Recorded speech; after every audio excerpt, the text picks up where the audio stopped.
Welcome to mega TV off the record. AP రాజకీయాల్లో ఇప్పుడు ఒకటే చర్చ. గోవిందుడి ప్రసాదానికి అపచారం జరిగిందా?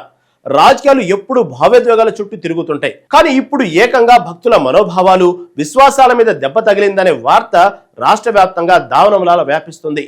అసెంబ్లీ వేదికగా కూటమి ప్రభుత్వం వైఎస్ఆర్ కాంగ్రెస్ పార్టీని లక్ష్యంగా చేసుకుని సంధించిన నెయ్యి కల్తీ బ్రహ్మాస్త్రం ఇప్పుడు రాజకీయాల్లో పెను సంచలనం సృష్టిస్తుంది. అసలు ఆ చర్చలో ఏం జరిగింది? పవన్ కళ్యాణ్ హెచ్చరికల వెనుక అంతరార్థం ఏంటి? వైఎస్ఆర్ కాంగ్రెస్ పార్టీకి ఇది ఎలాంటి రాజకీయ సంక్షోభాన్ని తెచ్చిపెట్టబోతోంది?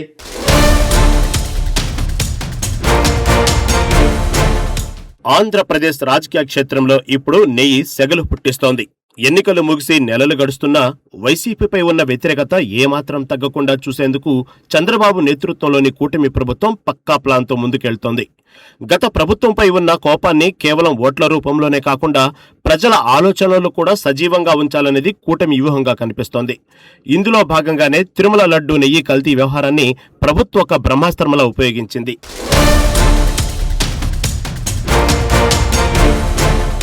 రాజకీయాల్లో గెలవడం ఒక ఎత్తు అయితే, గెలిచిన తర్వాత ప్రత్యర్థిని కోలుకోకుండా చేయడం మరో ఎత్తు. వైఎస్ఆర్ కాంగ్రెస్ పార్టీని కేవలం రాజకీయంగానే కాకుండా నైతికంగా కూడా దెబ్బతీయాలని కూటమి ప్రభుత్వం భావిస్తుంది. గత 5 ఏళ్ల వైఫల్యాలను నిత్యం ప్రజల కళ్ల ముందే ఉంచడం ద్వారా వైసీపీ అంటేనే ఒక వైఫల్యం అనే ముద్ర వేసే ప్రయత్నం చేస్తున్నట్లు తెలుస్తుంది. ఈ క్రమంలోనే భక్తికి, కోట్లాది మంది భావోద్వేగాలకు సంబంధించిన లడ్డూని అంశం తెరపైకి వచ్చింది.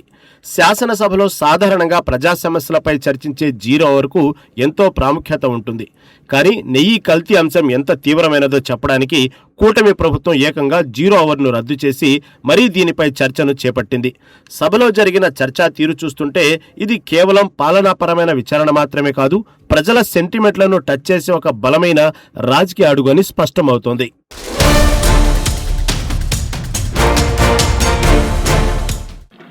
ఇప్పుడు మనం ఏం మాట్లాడుతున్నాం వీళ్ళందరితో అంటే, ఎక్కడా కూడా ఈ సభ సాక్షిగా చెప్తున్నాను, ఇది ప్రజలకు కూడా తెలియాలి, ఎక్కడా కూడా గత ప్రభుత్వం తాలూకు హెడ్ చేసిన వ్యక్తి చేశారని ఎక్కడ కూడా నేను ప్రత్యేకించి మాట్లాడాలి. నేనేం చెప్తాను, టీటీడీ పాలక మండలి బాధ్యత ఇది. మీరు కూర్చోబెట్టి మీరు బాధ్యత తీసుకొని, వాళ్ళ పార్టీ ఆ ప్రభుత్వం స్థాపించినప్పుడు వాళ్ళ నియమించిన పాలక మండలి వాళ్ళు చేసిన తప్పులకి సింపుల్ ఏం చేయాలి అధ్యక్ష? ఒక ఇంటర్వ్యూలో కూడా నన్ను అడిగితే నేనేం చెప్పానంటే, you mean to say you going to blame the person who headed the last government అంటే, my intention is not that. My intention is always to say that who did this, who are the perpetrators.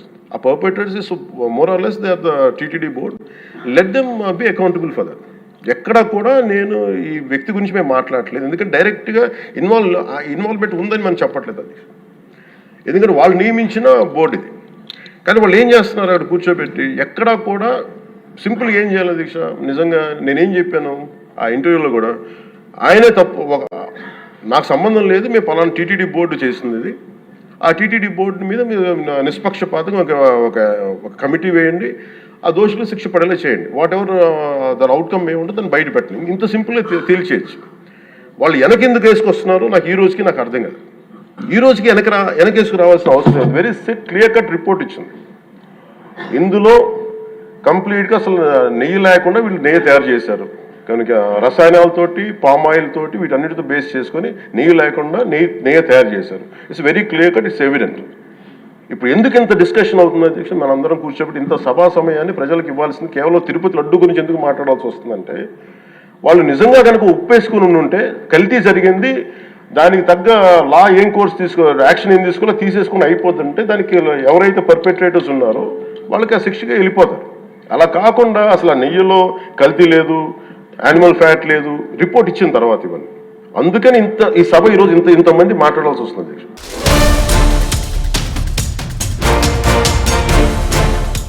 సాధారణంగా ప్రభుత్వంపై వ్యతిరేకత అనేది కాలక్రమేణా తగ్గుతుంది. కానీ కూటమి ప్రభుత్వం అలా జరగనివ్వడం లేదు. నెయ్యి కల్తీపై జరిగిన చర్చలో గత ప్రభుత్వ హయాంలో తిరుమల పవిత్రత ఎలా దెబ్బతిన్నదో సవిరంగా వివరించారు. భక్తుల మనోభావాలతో ఆడుకున్నారనే సంకేతాన్ని బలంగా ప్రజల్లోకి పంపడంలో ప్రభుత్వం సక్సెస్ అయింది. ఇది వైఎస్ఆర్ కాంగ్రెస్ పార్టీని ఆత్మరక్షణలో పడేసింది. గత ప్రభుత్వ చర్యలను ప్రజలు ఇప్పటికే తిరస్కరించారు. అయితే ఆ తిరస్కారం కేవలం ఓటుతో ఆగిపోకూడదని కూటమి భావిస్తుంది. పరిపాలనలో జరిగిన లోపాలను ఎత్తిచూపుతూనే మరోవైపు ప్రజల మనసుల్లో వైసీపీ పట్ల ఉన్న అసహనాన్ని నిత్యం ప్రజ్వలింపజేస్తోంది. నెయ్యి కల్తీ వ్యవహారం ఇప్పుడు కేవలం ఒక వార్త కాదు, అది ఏపీ రాజకీయాల్లో ఒక టర్నింగ్ పాయింట్.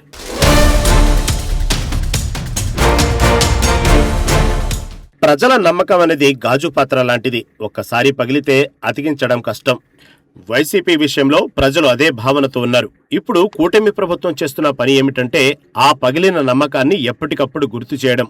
తద్వారా రాబోయే కాలంలో కూడా వైసీపీ మళ్లీ పుంజుకోకుండా ఒక పటిష్టమైన రాజకీయ రక్షణ కవచాన్ని నిర్మించుకుంటుంది. రాజకీయాల్లో ఒక్కోసారి చిన్న అంశం పెద్ద తుఫానుగా మారుతుంది.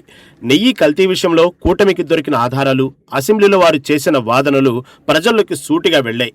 ఇది కేవలం ఒక పార్టీ ఓటమి కాదు, ఆ పార్టీ సిద్ధాంతాల పట్ల, పద్ధతుల పట్ల ప్రజల్లో ఉన్న నమ్మకాన్ని దెబ్బతీసే ప్రయత్నం చేస్తున్నట్లు తెలుస్తోంది. కూటమి ప్రభుత్వం ఈ బ్రహ్మాస్త్రాన్ని చాలా చాకచక్యంగా వాడుతుంది. రాబోయే రోజుల్లో ఏపీ రాజకీయాలు మరిన్ని మలుపులు తిరుగునున్నాయి. కూటమి ప్రభుత్వం అభివృద్ధిని చూపిస్తూనే గత ప్రభుత్వ అరాచకాలను ఎండగట్టడం అనే రెండు కళ్ల సిద్ధాంతాన్ని అనుసరిస్తోంది. సెంటిమెంట్ చుట్టూ తిరిగే ఈ రాజకీయ క్రీడలో ప్రస్తుతానికి కూటమి ప్రభుత్వం పైచేయి సాధించిందనే చెప్పాలి.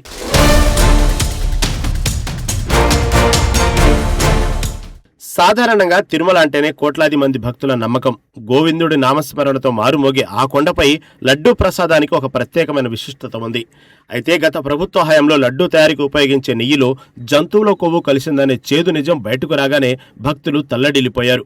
ఇది కేవలం సాంకేతిక లోపం కాదు, కోట్లాది మంది హిందువుల విశ్వాసంపై జరిగిన దాడి అని భక్తులు ఆగ్రహం వ్యక్తం చేస్తున్నారు.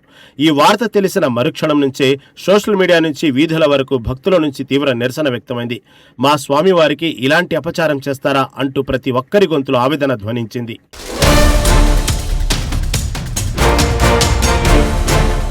ఈ వ్యవహారం వెలుగులోకి రాగానే సహజంగానే రాజకీయ ప్రకంపనలు మొదలయ్యాయి. అప్పటి అధికార పార్టీ అయిన వైఎస్ఆర్ కాంగ్రెస్ పార్టీపై ప్రజాగ్రహం పెల్లుబికింది. అయితే ఈ ఆగ్రహాన్ని చల్లార్చేందుకు ఆ పార్టీ రాజకీయ కోణంలో రక్షణ కవచాలను వెతుక్కుంది. వైసీపీ నేతలు ఈ ఆరోపణలు కొట్టిపారేసే ప్రయత్నం చేశారు. ప్రజల దృష్టిని మళ్లించేందుకు హెరిటేజ్ వంటి సంస్థల పేర్లను తెరపైకి తెచ్చారు. నెయ్యి సరఫరాలో రాజకీయ జోక్యం లేదని వాదించే ప్రయత్నం చేశారు. కానీ వాస్తవాలు వేరేలా ఉన్నాయి. ప్రభుత్వం మారిన తర్వాత టీటీడీ బోర్డు, కూటమి ప్రభుత్వం చేపట్టిన విచారణలో విస్తుపోయే నిజాలు బయటపడ్డాయి. ముఖ్యమంత్రి చంద్రబాబు నాయుడు ఈ విషయాన్ని అత్యంత సీరియస్ గా తీసుకున్నారు. కేవలం ఆరోపణలు చేయడమే కాకుండా ఎన్డీడీబీ ల్యాబ్ రిపోర్టులను బహిరంగంగా ప్రజల ముందు ఉంచారు. ఏ టెండర్ల ద్వారా తక్కువ ధరకు నెయ్యిని సేకరించారు, ఆ నెయ్యి నాణ్యత పరీక్షలో ఎలా విఫలమైంది, అందులో ఏమేమి కలిశాయనే పూర్తి వివరాలను ఆధారాలతో సహా బయటపెట్టారు. చంద్రబాబు ప్రభుత్వం చేపట్టిన ఈ పారదర్శక చర్యలు వైసీపీ చేస్తున్న వాదనలను ఒక్కొక్కటిగా పటాపంచలు చేశాయి. దేవుడి విషయంలో అబద్ధాలు చెబితే పాపం చుట్టుకుంటుంది అని చంద్రబాబు చేసిన హెచ్చరికలు ప్రజల్లోకి బలంగా వెళ్లాయి.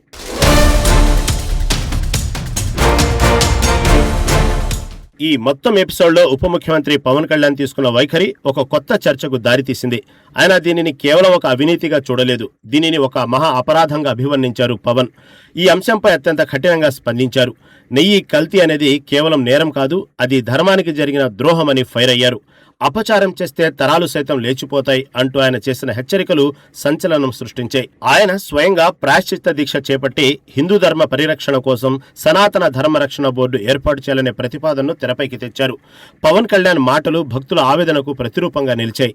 రాజకీయాలకు అతీతంగా ప్రతి భక్తుడి గుండెల్లో మండుతున్న సెగను ఆయన తన మాటల ద్వారా వ్యక్తం చేశారు.